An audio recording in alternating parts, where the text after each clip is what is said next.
May makikita tayo dito ng mga Chinese character. Yan, ito yung view niya dito.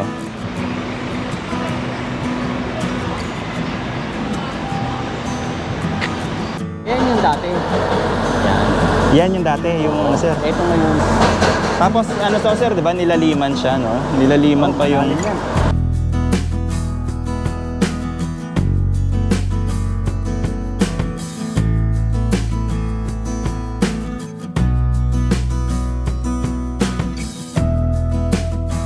Magandang araw sa inyo lahat. Nandito tayo ngayon sa may bandang Recto Avenue. Tatawid tayo rito sa may Avenida.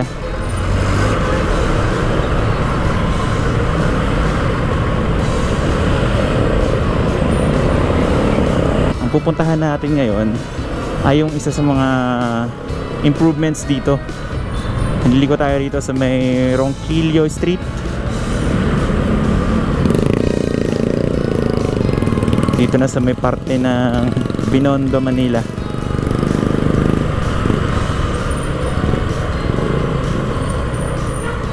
Ang oras nga pala natin ngayon ay 3:45 PM at March 12, 2024.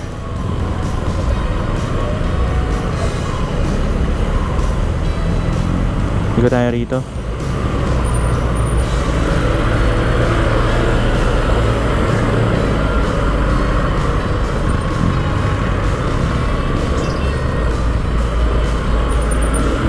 Ang daming tao ngayon.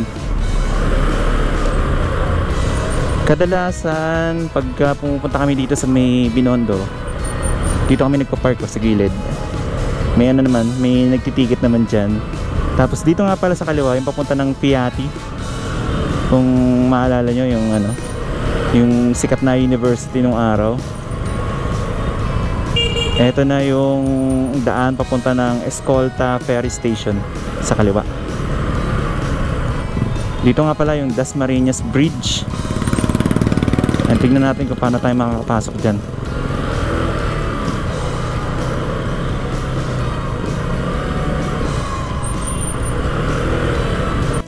Nandito na tayo sa Tetuan Street. At dito nga makikita natin itong Estero de la Reina dito sa may kanto. Pasok tayo.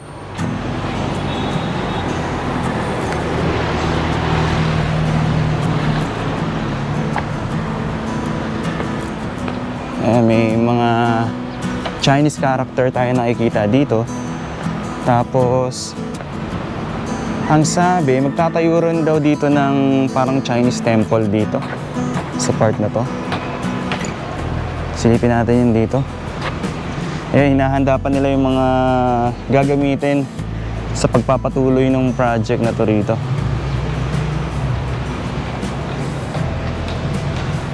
Tapos diyan makikita natin, ito yung ilan sa mga gagamitin pa rito.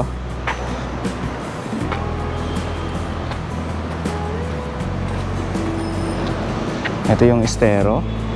Ito yata yung ginagamit nila pag maglilinis sila ng estero dito eh. Ito maliit na bangka. Lakarin natin. Sa tabi lang to ng PMI Colleges. May mga ano pa rito. Parang basta yung gagamitin dito. So nandun tayo galing kanina sa may Plaza Santa Cruz. Ganda na pala dito. Sana matapos rin to para maganda ring ano, tambayan.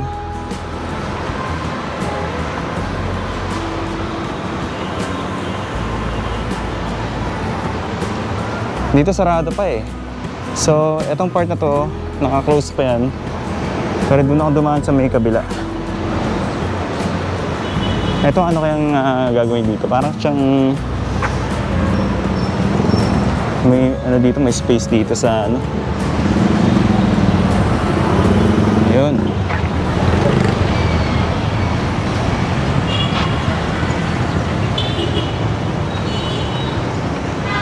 Meron tayong nakikita ditong net. Na ito yung sumasala sa mga basura na dumadali dito sa may Estero de la Reina.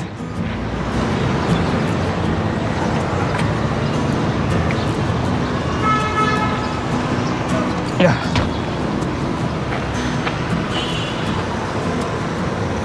Ayan o. Ganda, no?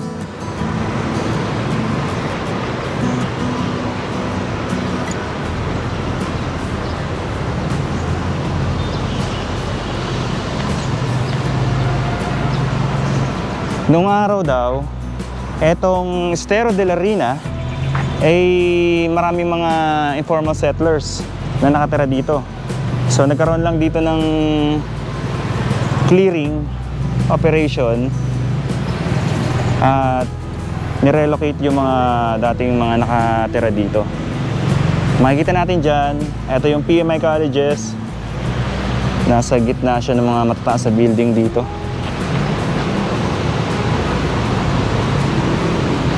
Sarap maglakad dito pagka ganitong oras. Pero ang hindi ko lang nagugustuhan dito is yung amoy ng estero.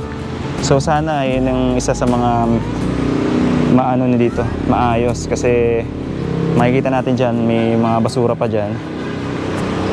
At yung amoy ng estero.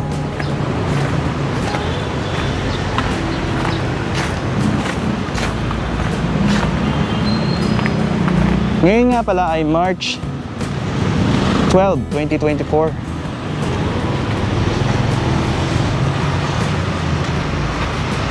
Ito yung Tetuan Street. Nalakad tayo rito.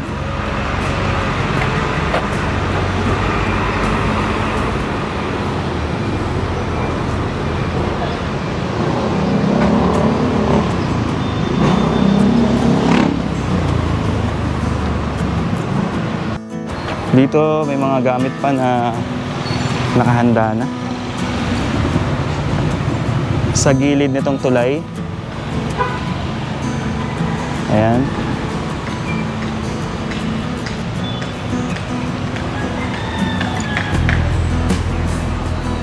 Inahandaan na nila to. Nandito tayo ngayon sa may part ng Binondo, etong Espadilla Street, at itong kinatatayuan natin ay ang tulay dito sa may Estero de la Reina.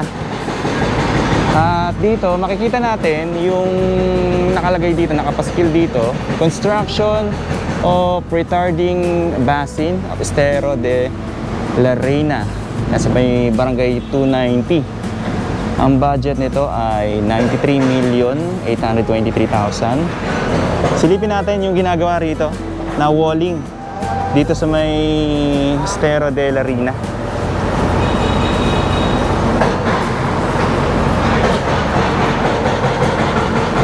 May nakikita tayo dyan na backhoe o yung excavator. Nilalagyan na nila ng bakal dito sa magkabilang gilid para maging pundasyon dito sa Estero.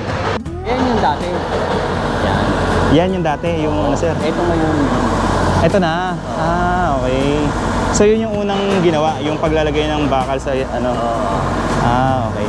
Tapos ito yung nilalagyan ng wall. Okay. Tapos ano to sir, 'di ba? Nilaliman siya, no? Nilaliman pa yung Ah, okay. So mas nilaliman pa siya. Ah, bubusan ng flooring to? Oo, kasi hindi kakapit ka dito mga bakal kung hindi. Kaya mangyayari sir yan. Yan, lilimasin namin yan. Ah, Makita yung burak. Alisin namin yung burak. so parang i-drain nyo siya sa loob? Ah, ganun pala ang gagawin dyan. Tapos, may semento na sa ilalim yan. Ganun. Bubusan na yan. Ah, okay. Lilimasin muna namin yung tubig, tapos alisin yung burak, tsaka bubusan. Mga ilang feet yan, sir? Ilang feet yung lalim na dinagdag? 15 feet. Ayun, no? 15 feet pala yung ano, mas pinalalim pa ng 15 feet para yung capacity niya sa baha, no? Sir, ano, kakayanin. Para kasi pag hindi mo yan, hindi kakapit ka din. Okay. Mga ilang metro to, sir? Yung Hindi sila matansya kasi. Tapos pa hanggang dito. Hanggang dyan na kami doon sa baras na yun, saka hanggang dito. Hanggang dito. Pero tuloy-tuloy yan. Oo, dire-dire. Tapos na kami doon. Tapos na doon sa kabila. Palabas na kami. Okay. Yung solusyon para sa sa baha dito sa part ng Binondo. Thank you, sir. Salamat. Kasi ito, lilipat yan. Ito. Oo. Ano ba to, sir? Pumping yan? Pumping... Parang Okay. yung dumi pa, napapasok na. Okay. Kaya ililipat nila rito yan. So ililipat to yung ito ililipat dito. Ayun pala.